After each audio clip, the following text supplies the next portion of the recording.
After two at-sea mishaps claimed the lives of 17 sailors, there are big problems for the Navy's surface fleet. Defense News reports this week there are significant concerns with the ship handling skills of nearly 85% of its junior surface warfare officers.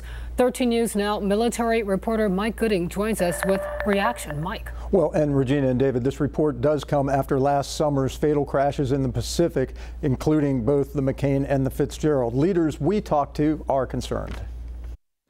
That's just not acceptable.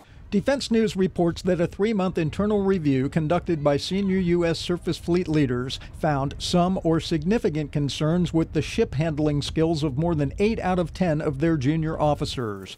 The report said that many junior SWOs struggled to react decisively to remove their ship from danger when there was an immediate risk of collision.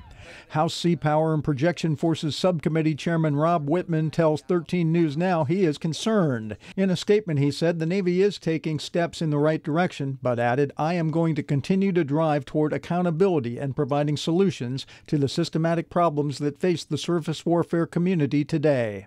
I was surprised that the number was so high. Retired Navy captain and former destroyer CO Joe Bouchard says there is blame to go around. Ultimately, if there are problems with junior officer ship handlers, there's a problem with the commanding officers.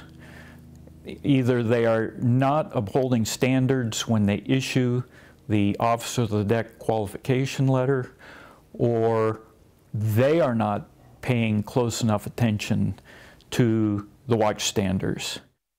But Joe Bouchard adds Congress has some culpability here as well. After years of sequestration and continuing resolutions instead of regular predictable defense budgets, training and readiness certainly suffered as a result. Reporting live, Mike Gooding, 13 News Now.